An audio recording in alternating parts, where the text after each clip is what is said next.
Make yourself strong enough to survive alone, not because you'll be alone forever, but because there will be days, whether you like it or not, when you have to walk through the dark by yourself. There will be quiet seasons, when no one texts, no one checks in, and no one stands beside you. But that isn't the end. That's the beginning of real growth. Because when you learn how to stand without applause, when you stop relying on recognition to feel worthy, from that moment on, no one can take your strength away. We're often taught how to work in teams, how to connect, how to love. But rarely are we taught how to sit with ourselves, how to embrace silence, or how to find light within when the world goes dim outside. And that's what we're going to explore today. If you've ever felt left out, overlooked, or like no one truly understands you, let this message be the mirror that reflects the strength you've always carried within. Share in the comments. What was a moment when you had to stand alone, and what did it teach you? Don't forget to subscribe if you find value here, and come back to listen again. Not once, but as often as you need. Because strength doesn't come from hearing this once, it comes from practicing it every day. 1. Solitude is preparation, not punishment. The biggest tree in the forest doesn't grow in the shade of others. It stands alone, taking the brunt of the wind, the full force of the rain, the harshest glare of the sun. And because of that, its roots grow deeper, its trunk stronger, its reach taller. You must begin to see your own solitude this way. Not as rejection, not as failure, but as foundation. Because there will come a season when your phone goes quiet, when no one checks in, when the table has only one plate. And in that silence, the mind plays cruel tricks. It tells you you've been abandoned, forgotten, overlooked. But the truth is quieter, deeper, and much more powerful. You are being forged. Most people fear stillness because they have never learned to master it. They run from quiet moments, flood their minds with noise, and keep company just to avoid facing themselves. But what if you stopped doing that? What if you chose to see every moment of solitude as sacred? Because that's what it is. A private gym for your mind, your discipline, your soul. I had a friend once, the kind of man who lit up every room, always surrounded by people. But when life struck, when the job disappeared and the crowd faded, he fell into a kind of paralysis. He didn't know how to function alone. But that storm gave him something no success ever could. It introduced him to himself. He rebuilt not from praise, but from practice. Not from support, but from silence. He learned new skills, sharpened his discipline, and reshaped his identity. Not in the spotlight, but in the shadows. And maybe that's where you are right now. Wondering why life has pulled you back. Why is no one clapping? Why does the room feel so empty? But ask yourself, when was the last time you gave yourself undivided attention? When was the last time you stopped chasing applause and just listened to your own breath, your own thoughts, your own truth? See, real power doesn't come when you're surrounded. It comes when you stand still and realize that solitude is a mirror. It reflects not what you show others, but what you hide from yourself. This is not punishment. This is personal training. You are being equipped, not for a quiet life, but for a stronger one.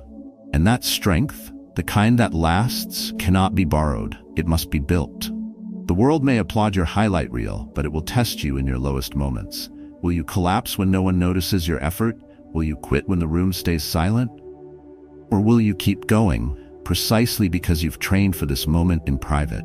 Solitude is not weakness, it's a decision. A commitment to rebuild without witnesses, to grow without validation, to become unshakable, not because life is easy, but because your roots are deep. And deep roots are not formed in noise. They are formed in stillness. They're formed in early mornings when doubt whispers, but you rise anyway. In long nights where you learn to carry your own weight. In decisions that nobody sees but define everything. So the next time you find yourself alone, stop asking what went wrong. Ask what's being built. And don't waste that silence. It's a rare, powerful space. A space most people run from. But if you can learn to stay, to listen, to practice resilience there, then you'll carry something inside you that no applause, no company, no approval could ever give. You won't just survive solitude. You'll walk out of it emotionally unshakable, with a mindset so grounded it no longer craves permission. You'll know then what few ever discover, that being alone was never the danger. depending on others for your strength. That was 2. When you no longer need comfort, you become a threat to mediocrity. Some people can only move forward when they have a map, a voice guiding them, and a green arrow blinking on a GPS. Without it, they hesitate, second guess, and stop altogether. Others walk with no map, no instructions, just a deep trust in their inner compass. They don't need external validation to make a decision. They don't stall at every fork in the road.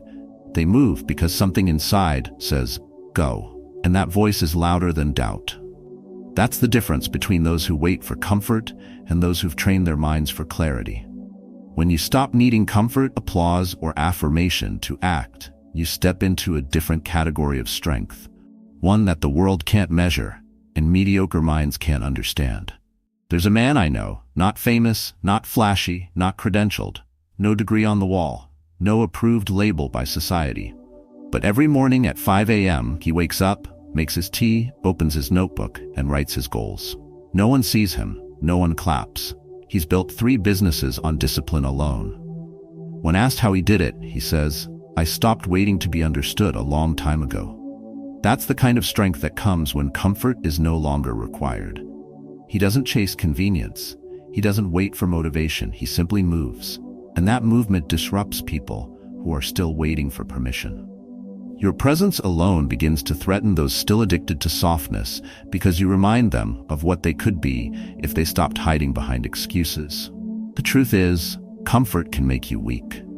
It teaches you to reach only when it's easy, to push only when someone is cheering, to rest the moment resistance shows up. But greatness doesn't live in the comfortable. It lives in the uncomfortable. It lives in the early mornings when no one's watching. In the long nights when everyone else has quit. In the stretch of silence where you keep building even when no one notices. When you become that kind of person, the one who acts without reward, who shows up without applause, you become something dangerous. Not to others, but to everything small, soft, and stagnant within yourself. And that's when things shift. You'll notice people start pulling back. Not because you've changed for the worse, but because you've evolved past their limits. Your discipline becomes a mirror. And mirrors are uncomfortable when people are avoiding the truth. That's why the stronger you grow, the lonelier it may feel. But that isolation is not punishment. It's confirmation. Confirmation that you no longer bend for comfort. You no longer seek permission to keep going. You're no longer available for small thinking, reactive energy, or the praise addiction that keeps most men stuck. You've stepped into the quiet confidence that doesn't shout but never shakes. That's a threat to mediocrity, because mediocrity depends on comfort to survive. But you've learned to outgrow comfort. You've trained your mental muscles to thrive without it. When a man no longer needs to be coddled, he becomes untouchable. He walks through chaos with calm. He works through setbacks without panic. He rebuilds in silence and doesn't explain his process. He no longer waits to be saved because he is the one who shows up for himself. This is emotional self-mastery. This is the mindset of quiet resilience. And once it's built, it can't be faked and it can't be stolen. The man who no longer seeks comfort doesn't just survive, he leads. Not with noise, but with stillness. Not with hype, but with depth. And when the world finally realizes what he's become, it will be too late to catch up. Because while they rested, he refined. Don't make a stage for people who don't deserve a seat. There comes a time in every man's life when he must confront a hard truth. Not everyone clapping is clapping for you, and not everyone sitting front row deserves the seat they've been given. We often confuse generosity with surrender. We keep inviting people into our lives long after they've proven they don't value the space. We keep handing out backstage passes to people who only show up for the highlight reel, never for the hard nights. And the saddest part is, we do it not out of love, but out of fear. Fear that the room will be empty. Fear that silence means failure. Fear that a life without a full audience isn't worth living. But it is.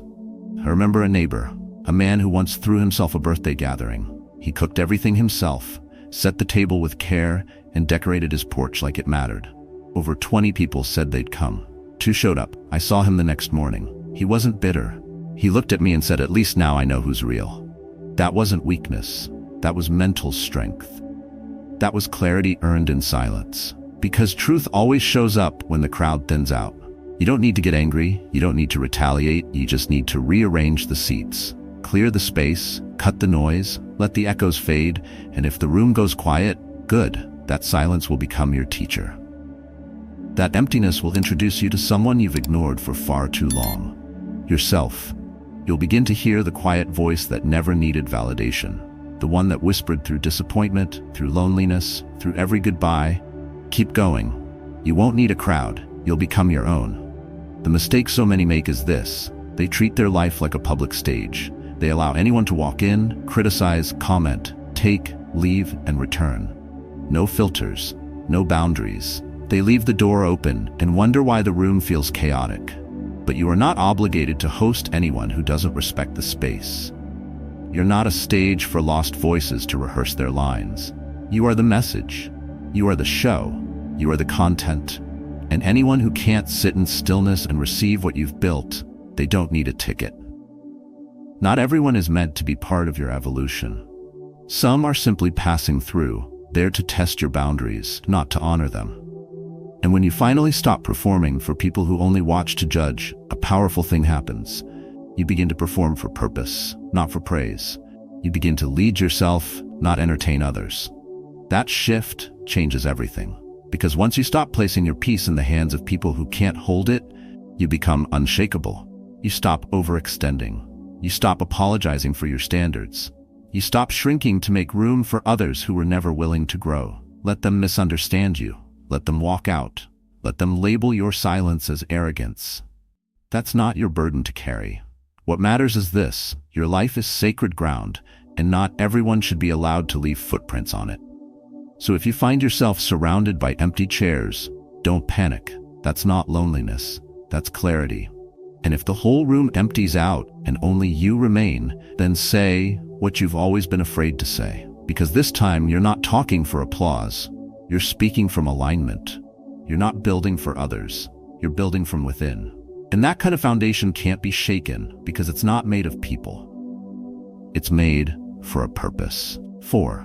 When you stop waiting to be saved, you start discovering yourself. There is a quiet desperation that creeps into the lives of those who wait too long to be rescued. You can see it in the man who never speaks up because he's hoping someone will read his silence.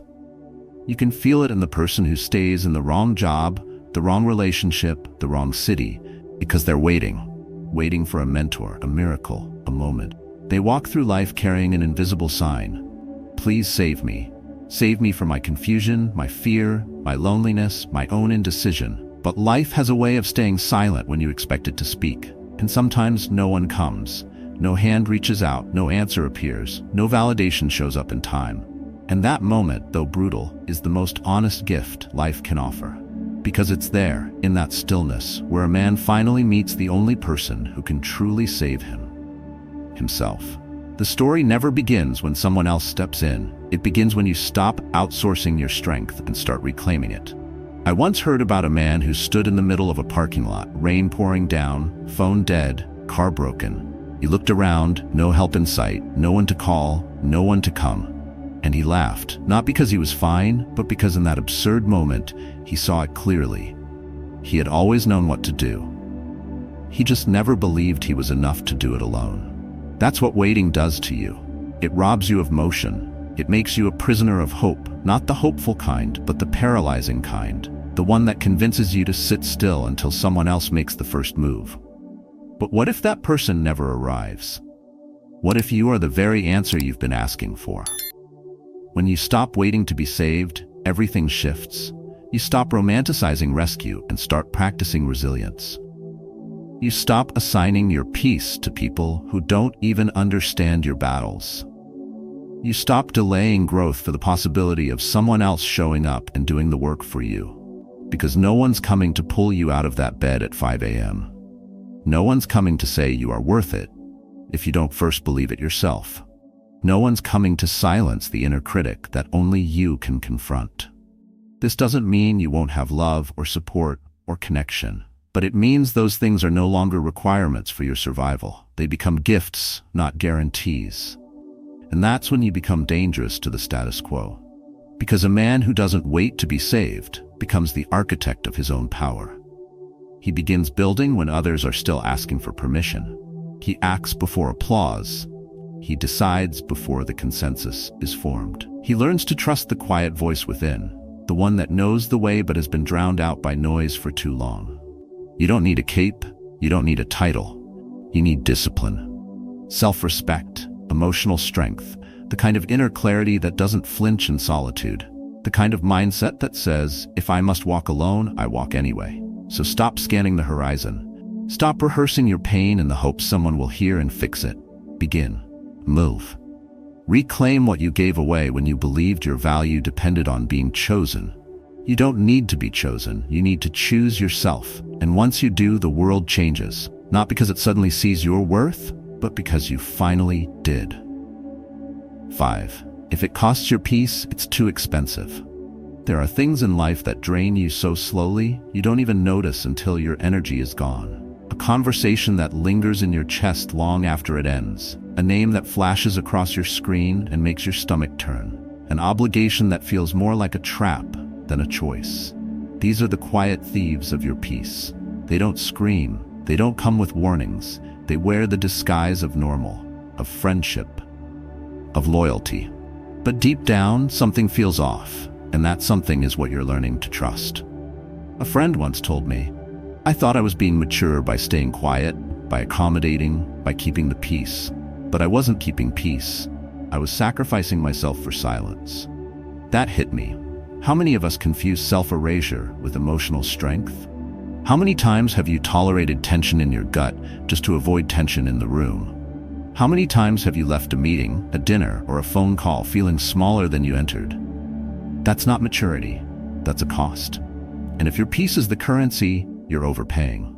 Peace isn't passive. It isn't about candles or background music or well-filtered moments on a feed. Peace is active. Peace is the mental clarity that comes from choosing alignment over approval. Peace is walking away when everyone expects you to stay. Peace is saying no without guilt and not explaining that no for 300 words after. Peace is setting a boundary and keeping it when no one else agrees. And that's the hard part. Because the moment you begin protecting your peace, people will push back. They'll call you distant, cold, and selfish. They'll accuse you of changing, of being difficult, of forgetting where you came from.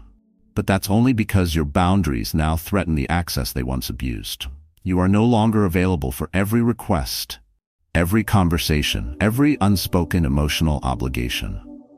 And that freedom, it unsettles people who only liked you when you were easy to manipulate. You don't need to be cruel to be clear. You don't need to burn bridges to walk away. You don't need to fight to release what's been quietly fighting against your peace for years. You only need to stop justifying the discomfort. You only need to acknowledge that if something steals your stillness, it doesn't deserve your time. You were not born to be everyone's emergency contact. You were not put here to make everyone feel comfortable while your soul starves for stillness.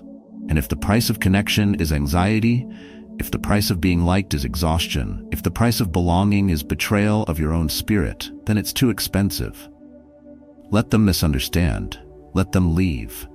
Let the silence come, because in that silence your clarity returns, your purpose sharpens, your emotional self-mastery rebuilds.